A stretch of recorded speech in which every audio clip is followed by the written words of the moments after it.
다 함께 기도하심으로 3월 22일 목요일 아침 예배를 시작하겠습니다. 기도하겠습니다. 은혜와 자비로 오늘도 저희와 함께 하시는 주님 감사드립니다. 주님, 매일의 삶 속에서 저희들의 삶을 주관하여 주시옵시고 동행하여 주시옵소서. 오늘도 저희들은 이 세상 속에서 오직 주님만을 의지하며 나아갑니다. 오늘 시작되는 하루 가운데 친히 찾아와 주셔서 저희들과 함께 동행하여 주시옵소서.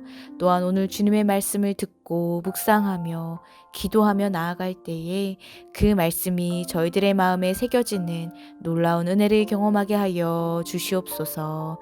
감사드리며 예수님의 이름으로 기도드립니다. 아멘.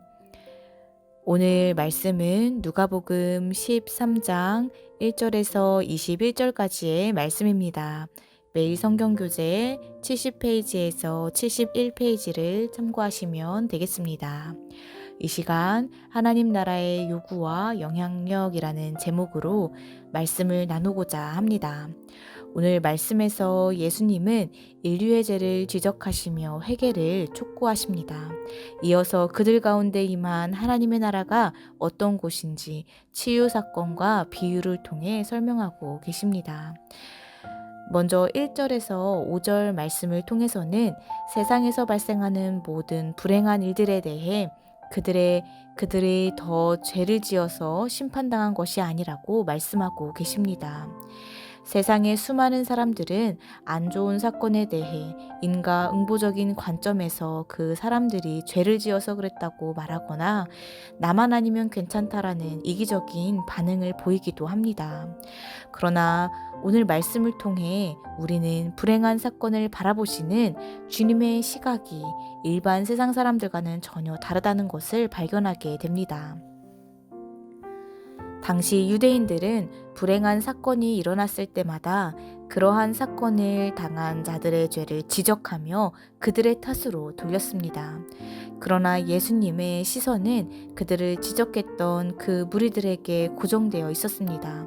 그리고 그들에게 명확하게 말씀하셨습니다. 그들이 더 악하기 때문에 재난을 당했다는 생각을 버리며 너희 역시 회개하지 않으면 이런 심판이 임할 것이라고 일침을 가하였습니다. 성도 여러분, 우리가 살아가는 세상에서는 전쟁과 각종 재난의 소식이 들려오기도 합니다. 그러나 그 모든 사건들은 그들만의 사건이 아니라 우리에게 보여주시는 메시지이기도 합니다. 누가복음 13장 2절 3절의 말씀을 보면 대답하여 이르시되 너희는 이 갈릴리 사람들이 이같이 해 받음으로 다른 모든 갈릴리 사람보다 죄가 더 있는 줄 아느냐. 너희에게 이르노니 아니라 너희도 만일 회개하지 아니하면 다 이와 같이 망하리라 하였습니다. 우리 역시 회개하지 않는다면, 내가 죄인임을 인정하고 회개하지 않는다면 우리에게도 심판이 임하게 됩니다. 그렇기에 주변의 안 좋은 소식을 들을 때에 이것이 우리를 향한 하나님의 음성이며 경고임을 기억하고 더욱 깨어서 회개하며 거룩하고 진실된 그리스도의 자녀로서 살아가는 저희들 모두가 되시기를 주님의 이름으로 간절히 소망합니다.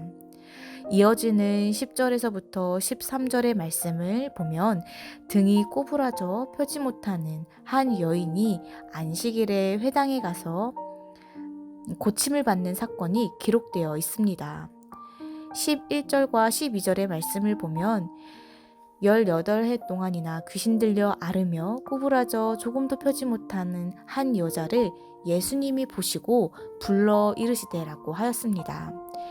예수님은 참으로 고통 중에 있는 그 여자를 보고 계셨습니다. 그리고 그 여인을 불렀습니다. 그런데 그 당시 예수님은 무엇을 하고 있었습니까? 안식일에 회당에서 가르치고 계셨습니다. 그럼에도 불구하고 예수님은 그 무엇보다도 가장 누추하고 병들어 있는 한 여자를 가장 눈여겨보시며 주목하셨습니다. 회당에 모여있는 수많은 사람들 중에 허리조차 피지 못하는 고통받는 그 여인에게 먼저 집중하셨던 것입니다. 그리고 그 여인을 부르시고 직접 안수하시며 병을 고쳐주셨습니다. 성도 여러분, 우리 모두는 예수님께 내 목소리가 먼저 전해지기를 바라고 있습니다.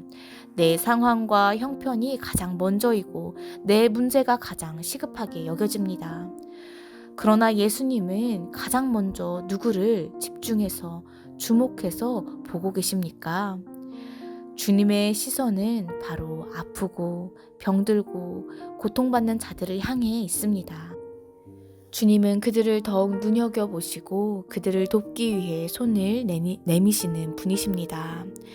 성도 여러분, 그렇다면 우리가 하나님의 시선 안으로 들어가기 위해서는 어떻게 해야 합니까? 바로 하나님의 시선이 닿는 곳으로 우리의 발걸음을 옮겨야 할 줄로 믿습니다. 내가 고통받는 자가 되라는 것이 아니라 도움이 필요한, 고통받고 있는, 위로가 필요한 그들에게로 나아가야 한다라는 것입니다. 그들을 돕는 자로, 그들을 위로하는 자로 걸어가야 합니다. 그러할 때 우리는 하나님의 시선이 닿는 곳에 함께 머물 수 있게 됨을 기억하시며 주님의 뜻과 계획 가운데 함께 걸어가시는 저와 모든 성도님들의 삶이 되시기를 주님의 이름으로 간절히 소망합니다. 이 시간 오늘 주신 이 말씀 붙잡고 함께 기도하겠습니다. 은혜와 사랑이 충만하신 하나님 아버지 감사합니다. 주님, 저희들이 오늘 본문 말씀처럼 너희도 회개치 아니하면 이와 같이 망하리라 라고 말씀하시는 하나님의 그 음성을 듣고 늘 회개하며 깨어서 기도하는 저희들 모두가 될 수 있도록 인도하여 주시옵소서. 또한 주님께서 고통 가운데 있는 자들을 눈여겨보시며 은혜 베푸시기를 주저하지 않으시는 것처럼 저희들도 주님의 시선이 닿는 곳으로 함께 나아가 그들을 돕기 위해 손을 내밀며 그리스도의 복음을 전할 수 있는 저희들 모두가 될 수 있도록 인도하여 주시옵소서. 감사드리며 예수님의 이름으로 간절히 기도드립니다. 아멘. 이제 주님의 기도로 아침 예배를 마칩니다. 하늘에 계신 우리 아버지여, 이름이 거룩히 여김을 받으시오며 나라의 임하옵시며 뜻이 하늘에서 이룬 것 같이 땅에서도 이루어지이다. 오늘날 우리에게 일용할 양식을 주옵시고 우리가 우리에게 죄 지은 자를 사하여 준 것 같이 우리의 죄를 사하여 주옵시고 우리를 시험에 들게 하지 마옵시고 다만 악에서 구하옵소서. 나라와 권세와 영광이 아버지께 영원히 있사옵나이다. 아멘.